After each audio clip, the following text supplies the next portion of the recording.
오늘도 우리 기뻐하는 교회 수예배 함께 하신 여러분들을 주님의 이름으로 환영하고 축복합니다. 우리 앞뒤 좌우에 계신 분들과 인사하겠습니다. 하나님이 우리와 함께 하십니다. 인사하실까요? 네.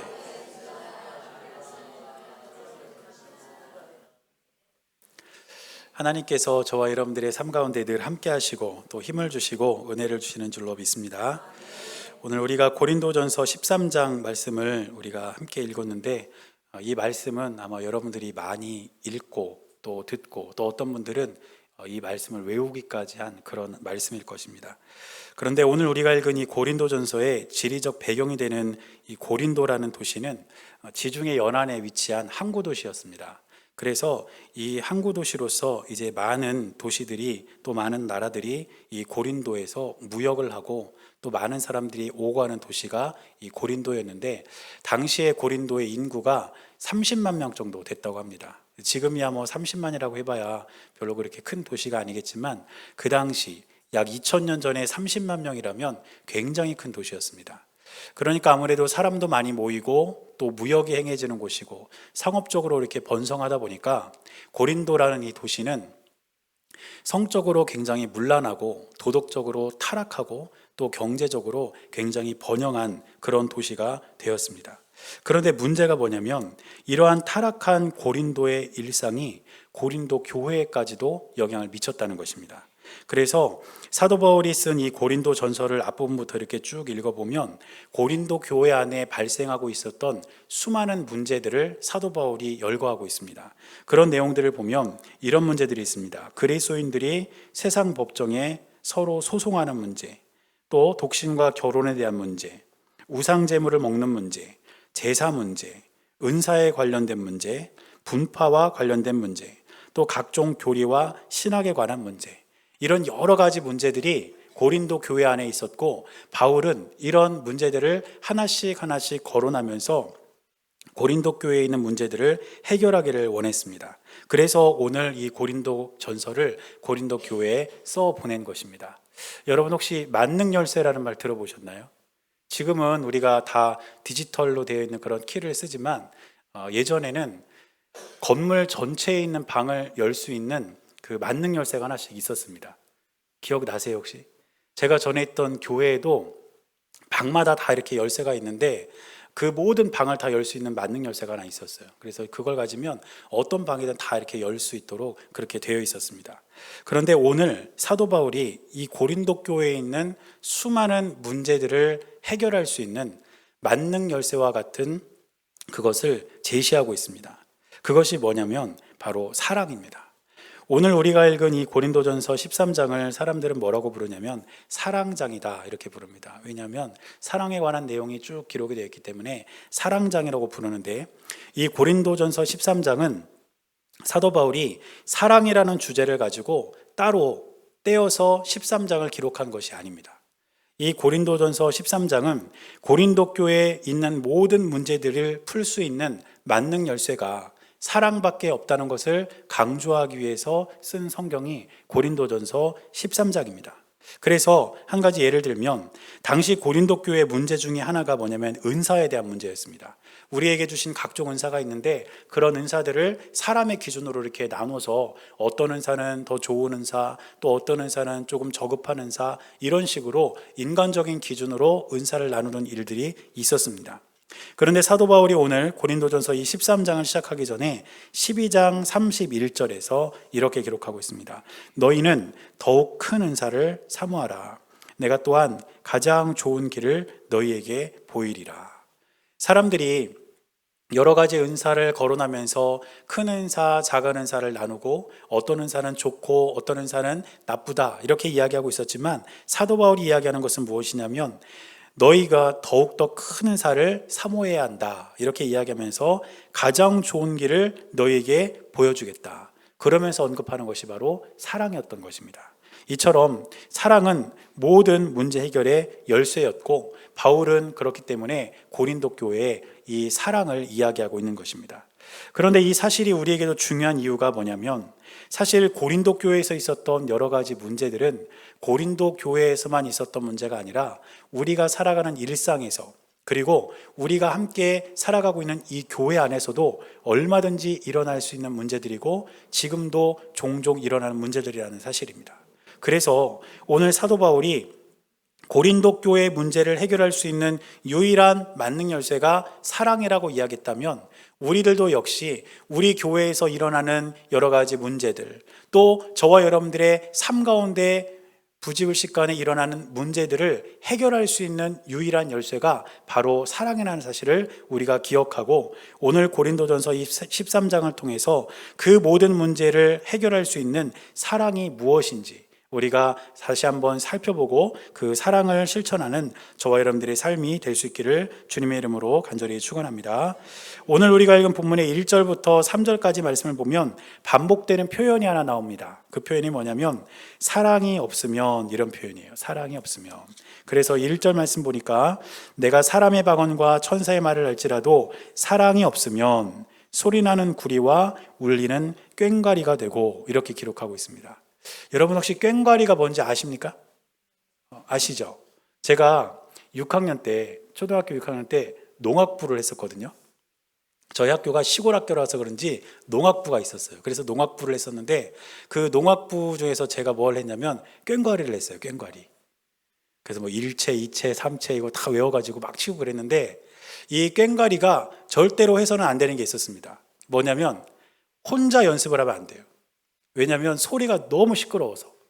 그래서 북이나 장구는 그냥 혼자 이렇게 연습을 해도 되는데 꽹과리는 반드시 다른 데 가서 연습을 하고 오거나 아니면 꽹과리를 이렇게 손으로 잡으면 소리가 이렇게 울리지 않고 이렇게 틱틱거리는 소리가 나요. 그런 식으로만 연습을 했습니다.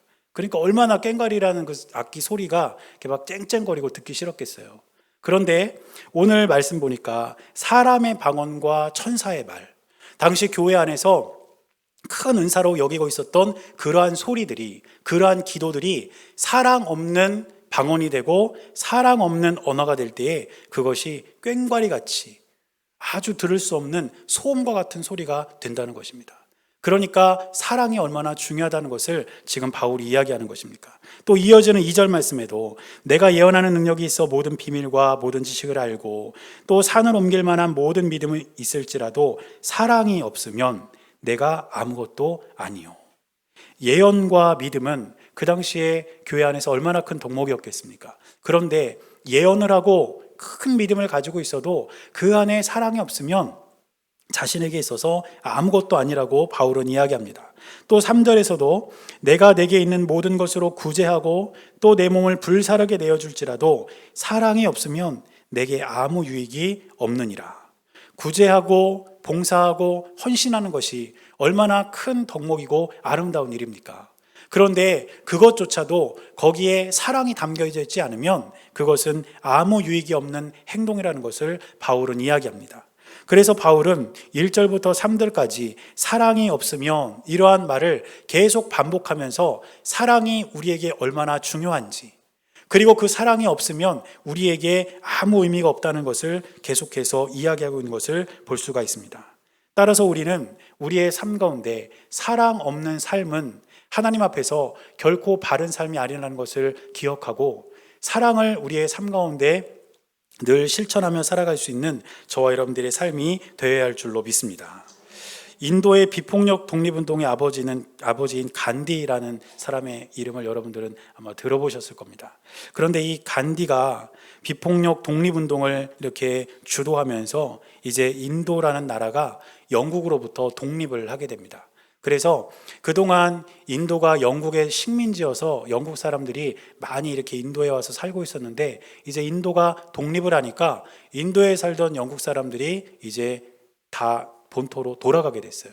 그런데 그렇게 돌아가는 영국 사람들에게 간디가 어떤 말을 남겼냐면 이런 말을 남겼습니다. 당신들이 만든 예수는 가져가고 성경 속에 살아있는 예수는 두고 가시오.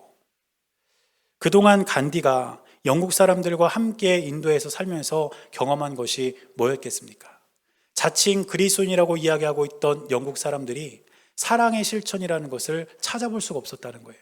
그러니까 간디가 그들에게 성경 속에 살아있는 예수, 사랑을 실천하고 그 사랑을 몸소 행동으로 보였던 그 예수님은 두고 가고 당신들이 만든 예수, 기독교란 이름으로 식민지 백성들을 핍박하고 우리를 노예로 부리던 그 예수는 가지고 너네 나라로 돌아가라. 이렇게 이야기한 것입니다. 2010년에 IT라는 나라에 큰 지진이 있었습니다. 여러분 아마 기억하실 거예요. 그런데 이 IT라는 나라가 인구 1,000만 명이 조금 넘는 아주 작은 나라입니다. 그런데 이 IT도 프랑스의 식민지였습니다. 그런데 IT가 프랑스로부터 독립을 하면서 그 IT의 독립을 주도한 사람들이 IT라는 자신들의 나라를 사탄에 봉헌한다는 의식을 치렀습니다. 아주 이게 놀랄 일이 아닙니까? 그런데 왜 이런 일을 했을까? 그 내면을 들여다보니까 기독교인임을 자처하는 프랑스인들로부터 수많은 고통과 상처를 IT 사람들이 받은 거예요.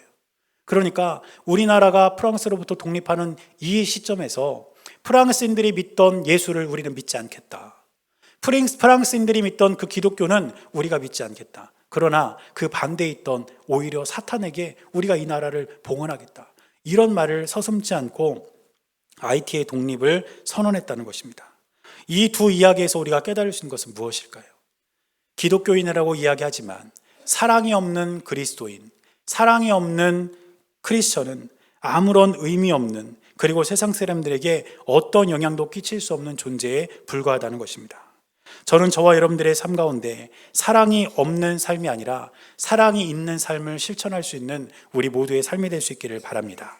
그래서 사도 바울이 오늘 본문 1절부터 3절까지 사랑이 없으면 아무것도 아니고, 사랑이 없으면 울리는 꽹과리와 같고, 사랑이 없으면 아무 유익이 없다고 이야기한 그 말을 우리가 귀담아 듣고 저와 여러분들은 사랑 없는 삶이 아니라 사랑 있는 삶을 살아갈 수 있는 우리 모두의 삶이 될 수 있기를 바랍니다. 그래서 사도 바울은 고린도전서를 마무리하는 16장 14절에서 마지막으로 이렇게 권면합니다. 너희 모든 일을 사랑으로 행하라. 너희들이 살아가면서 행하는 모든 일을 다 사랑으로 행하라. 그것이 사도 바울이 고린도전서를 마무리하면서 내린 결론이었고, 그 당시 고린도 교회 교인들에게, 그리고 2000년이 지난 지금 이 시간 우리들에게 전하는 하나님의 마음임을 기억하시기를 간절히 바랍니다. 이어지는 말씀을 보면 이제 사도 바울은 사랑이 무엇인가에 대해서 설명을 합니다. 4절부터 7절까지 말씀을 보면 이제 사도 바울은 사랑이 무엇인가에 대해서 설명하기 시작합니다. 많은 사람들은 이 사랑을 감정이라고 생각합니다. 그런데 사랑은 감정이 아니라 실천입니다. 사랑은 말로 표현해야 하는 것이고 행동으로 보여야 하는 것이 바로 사랑이라는 것입니다. 초기 미국의 정치인이자 경건한 청교도였던 벤자민 프랭클린이라는 분이 뭐라고 이야기했냐면, 사랑받고 싶다면 사랑하라. 그리고 사랑스럽게 행동하라. 이런 말을 남겼습니다. 또 시인 중에 하만스타인이라는 분은 이런 시를 썼습니다. 종은 울릴 때까지 종이 아니고, 노래는 부르기 전까지 노래가 아니며, 사랑은 말할 때까지 사랑이 아니다. 사랑이라는 것은 우리의 입술을 열어 말하고 고백해야 하는 것이고, 우리의 몸을 통해서 행동으로 보일 때에 비로소 그것이 진정한 사랑이 된다는 것입니다. 같은 맥락에서 바울도 4절부터 7절까지 사랑이 실천이라는 사실을 분명히 전합니다. 그래서 이 부분에서 바울은 사랑의 특성에 대해서 해야 할 것과 하지 말아야 될 것을 이렇게 구분해서 이야기하고 있는 것을 볼 수가 있습니다. 먼저 4절 말씀 보니까 사도 바울은 사랑을 실천함에 있어서 해야 할 것이 무엇이라고 이야기하냐면 오래 참음, 그리고 온유, 이것을 우리가 사랑으로 실천해야 할 것이라고 표현하고 있고, 하지 말아야 될 것이 무엇이냐면 시기, 그리고 자랑, 그리고 교만, 이러한 것들은 우리가 하지 않는 것이 사랑을 실천하는 것이라고 말합니다. 또 이어지는 5절에 보면 해야 할 것에 대해서는 언급되어 있지 않고 하지 말아야 될 것에 대해서만 언급이 되어 있습니다. 그것은 무엇이냐면 무례함, 그리고 자기 유익, 그리고 성냄, 그리고 악한 생각, 이러한 것들을 하지 않는 것이 사랑을 실천하는 것이다. 이렇게 되어 있고, 또 6절에는 해야 할 것은 무엇이냐면 진리를 행하는 것, 이것은 해야 하고, 그 다음 하지 말아야 될 것은 무엇이냐면 불의를 기뻐하는 것, 그것은 하지 말아야 된다는 거예요. 그리고 또 7절에서 보니까 해야 할 것에 대해서 또 이야기하는데, 모든 것을 참는 것, 또 믿는 것, 그리고 바라는 것, 견디는 것, 이러한 것들이 바로 우리가 이 세상을 살아가며 사랑을 실천하는 사랑의 실천적인 행동이라는 것을 이야기하고 있는 것을 볼 수가 있습니다. 그래서 사랑은 우리의 마음속에 담아두고 있는 감정이 아니고 우리의 입술을 통해서 고백되어지고 우리의 삶을 통해서 행동으로 보여지는 것이 사랑인 줄로 믿습니다. 우리 기뻐하는 교회는 우리 성도와 성도가 서로 사랑하는 교회가 될 수 있기를 주님의 이름으로 축복합니다. 그러려면 우리가 만났을 때마다 우리의 말로 사랑을 고백하고 또 우리의 행동으로 그 사랑을 표현하는 것이 중요하다는 것을 기억하시고 날마다 우리의 삶 가운데 그러한 사랑의 고백과 사랑의 실천이 우리의 삶 가운데 늘 함께하게 되시기를 바랍니다. 저는 이제 목회를 하면서 저희 아이에게 좀 미안한 게 뭐냐면 다른 아이들처럼 해주지 못하는 게 좀 많다는 거예요. 왜냐하면 이제 주일이나 이렇게 주말에는 항상 이렇게 바쁘고 제일 바쁜 게 주말이고 또 목회를 하다 보니까 아무래도 다른 우리 은서의 친구들하고는 조금 다르게 이렇게 해줘야 되는 것 같아서 좀 미안할 때가 많습니다. 그래서 이번에 이제 여름이 되고 그래서 저희 아이한테 물어봤어요. 아빠가 뭘 해주면 좋겠냐? 저도 이제 사랑을 실천해야 되니까. 그래서 뭘 해주면 좋겠냐? 이렇게 물어봤어요. 그랬더니 대답을 안 해요. 어디 바다를 한번 갈까? 그래서 싫다는 거예요. 아니면 워터파크를 갈래? 거기 진짜 좋다는데 안 싫대요. 그럼 계곡에 한번 갈까? 그랬더니 계곡은 그때 갔다 왔다는 거예요. 수련회 때. 그래서 싫대요. 그럼 뭐 할까? 아빠가 너한테 뭐 해주고 싶은데 뭐 할까? 그랬더니 한 가지 하고 싶은 게 있다는 거예요. 그래서 뭐냐? 그랬더니 아침부터 저녁 때까지 아빠랑 축구를 하고 싶대요. 그런데 지금 여러분 알다시피 낮에 온도가 35도가 넘잖아요. 근데 아침부터 저녁 때까지 축구를 하면 저는 죽을지도 모르겠다는 생각이 들더라고요. 그래가지고 아직 못하고 있는데 이 사랑은 실천을 해야 되는 거잖아요. 그래서 아직도 고민 중이에요. 여러분들은 여러분들 가족들에게 어떻게 사랑을 실천하고 계시나요? 진짜 사랑은 실천하는 겁니다. 여러분들의 가족들에게, 여러분들 친구들에게, 또 교회 안에서 우리가 그 사랑을 진실한 마음으로 실천하며 살아갈 수 있는 우리들의 삶이 될 수 있기를 바랍니다. 이처럼 사도 바울이 이 사랑을 어떻게 실천해야 될지를 하나씩 거론을 하는데 오늘 사도 바울이 사랑의 실천으로 언급한 내용들을 보면 모든 그 단어들이 적절하게 다 번역이 되어 있는데 7절에 모든 것을 참으며 라고 되어 있는 이 부분이 번역이 약간 잘못됐습니다. 우리 성경에 보니까 참으며 라고 되어 있는데 이 단어의 원래 뜻은 참다가 아니고 덮어주다 이런 뜻이에요. 그래서 7절 말씀은 어떻게 시작돼야 맞냐면 모든 것을 덮어주며 이렇게 시작돼야 맞습니다.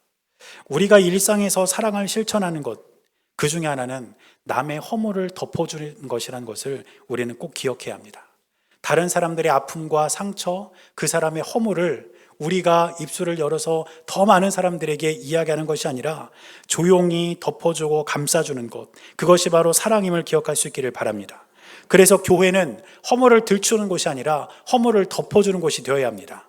상처와 아픔을 가십거리로 이야기하는 곳이 아니라 상처와 아픔을 덮어주고 치유할 수 있는 교회가 바로 진정한 교회가 되는 것입니다. 저는 우리 기뻐하는 교회가 그런 교회가 될 수 있기를 바랍니다. 우리의 상처와 아픔이 있다면 그 상처와 아픔을 덮어줄 수 있는 교회, 그 사람의 쓰라린 마음이 있다면 그 마음을 위로해 줄 수 있는 교회, 그 사람을 위해서 기도할 수 있고 그 사람의 아픔을 함께 아파할 수 있는 교회, 그런 교회가 될 때 우리 교회는 하나님도 사람들도 기뻐하는 아름다운 교회가 될 수 있을 줄로 믿습니다.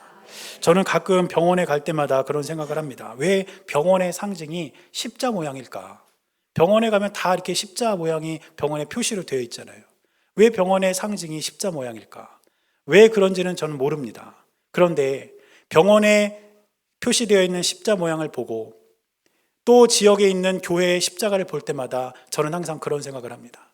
병원이 사람들의 육신의 아픔과 상처를 치유하는 곳이라면 교회는 사람의 영혼의 아픔과 상처를 치유하는 곳이 되어야 한다. 우리 기뻐하는 교회가 그런 교회가 될 수 있기를 축복합니다. 저와 여러분들이 다른 사람들의 상처와 아픔을 치유하고 그 사람들의 허물을 덮어주고 그래서 그렇게 사랑을 실천하는 교회, 그래서 사람들도 하나님도 기뻐하는 아름다운 교회가 될 수 있기를 주님의 이름으로 간절히 축원합니다. 이제 사도 바울은 본문의 8절 이하에서 사랑은 영원하다는 사실을 이야기합니다. 8절 말씀 보니까 사랑은 언제까지나 떨어지지 아니하되 예언도 패하고 방언도 그치고 지식도 패하리라 이렇게 말합니다.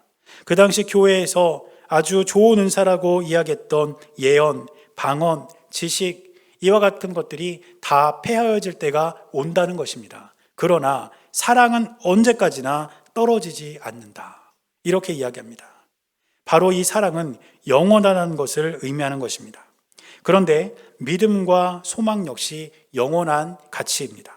믿음은 하나님의 선하심과 신실하심에 대한 신뢰이고 소망은 하나님을 향한 기대와 바람입니다. 그래서 이 믿음도 소망도 영원한 하나님 나라에서 존재하는 것들입니다. 그런데 오늘 우리가 읽은 말씀의 13절 말씀을 보면 이 믿음과 소망과 사랑의 관계에 대해서 사도 바울은 그 중에 제일이 사랑이라고 이야기합니다. 13절 말씀 보니까 이렇게 기록합니다. 그런즉 믿음, 소망, 사랑 이 세 가지는 항상 있을 것인데 그 중에 제일은 사랑이라. 우리가 이 말을 오해하면 안 됩니다. 사랑이 제일이라는 것을 믿음과 소망은 필요 없다는 것이 아닙니다. 믿음과 소망과 사랑은 서로 유기적인 관계를 가지고 있습니다. 하나님께 대한 신실한 믿음을 갖게 되면 그 믿음 안에서 하나님 나라에 대한 소망이 생깁니다. 내가 예수님을 믿고 이제 나는 나중에 하나님 나라 천국에 간다는 소망이 생긴다는 거예요. 그리고 내가 장차 하나님 나라에 갔을 때에 그 하나님 앞에 섰을 때 부끄럽지 않기 위해서는 내가 이 땅에서의 삶을 사랑을 실천하며 살아가야 되겠다는 결단이 생긴다는 것입니다. 그래서 믿음과 소망과 사랑은 항상 있을 것이고 영원히 있을 것인데 그것은 하나씩 하나씩 떼어서 생각할 수 있는 것이 아니라 믿음이 밑바탕이 되어서 소망이 생기고 소망을 품은 사람은 사랑을 실천하며 살아갈 수 있기 때문에 그 사랑이 우리에게 가장 중요하다는 것을 사도 바울은 이야기하고 있는 것입니다. 저와 여러분들의 삶 가운데 하나님께서 우리에게 주신 믿음이 있기를 바랍니다. 그리고 그 믿음을 바탕으로 우리의 삶 가운데 하나님 나라에 대한 영원한 소망이 있게 되시기를 축복합니다. 그리고 그 소망이 우리에게 있다면 나중에 주님 나라 갔을 때 우리가 주님을 배웠을 때 부끄러움이 없기 위해서는 오늘도 우리가 사랑을 실천하며 이 땅을 살아가야 한다는 사실을 기억하시고 날마다 사랑으로 이 세상을 살아갈 수 있는 우리 모두의 삶이 될 수 있기를 간절히 바랍니다. 저는 우리 모두가 이렇게 사랑의 사람이 될 수 있기를 바랍니다. 우리의 믿음과 소망은 눈에 보이지 않지만 사랑의 실천은 눈에 보입니다. 그래서 진실한 마음으로 실천하는 사랑은 우리의 믿음과 소망을 이 세상에 보이는 통로가 되는 것입니다. 저는 이 사랑이 우리에게 있게 되시기를 간절히 바랍니다. 그래서 그리스도인으로서 이 세상을 사랑으로 살아가며 우리의 믿음과 우리의 소망을 이 세상에 증명할 수 있는 주님의 귀한 자녀들이 될 수 있기를 주님의 이름으로 간절히 축원합니다. 기도하겠습니다. 사랑하는 주님, 우리의 삶 속에 여러 가지 문제와 어려움이 있을 때에 그 문제들을 해결할 수 있는 유일한 키는 바로 사랑이라는 사실을 우리가 잊지 않게 하여 주옵소서. 사랑이 없으면 울리는 꽹과리와 같고 의미도 없고 유익이 없다는 사도 바울의 권면을 기억하게 하시고 사랑 없는 삶이 아니라 사랑 있는 삶으로 하나님을 기쁘시게 해드리는 귀한 삶을 살아가게 하여 주옵소서. 또한 사랑은 감정이 아니라 실천이라는 사실을 잊지 않게 하시고 우리의 입술로 사랑을 고백하며 우리의 손과 발로 사랑을 실천하게 하셔서 주님의 뜻을 이루어가는 하나님의 귀한 자녀들이 될 수 있도록 은혜를 내려 주옵소서. 그래서 우리의 사랑의 행동으로 말미암아 우리의 믿음과 소망 또한 이 세상에 증명되게 하시고 우리의 삶을 통해 예수 그리스도의 영광이 드러나는 귀하고 복된 삶을 살아가는 우리 모두가 될 수 있도록 은혜를 내려 주시옵소서. 우리 주님께서 늘 함께 하시고 동행하여 주실 것을 믿으며 살아계신 예수님의 이름으로 기도드렸습니다. 아멘.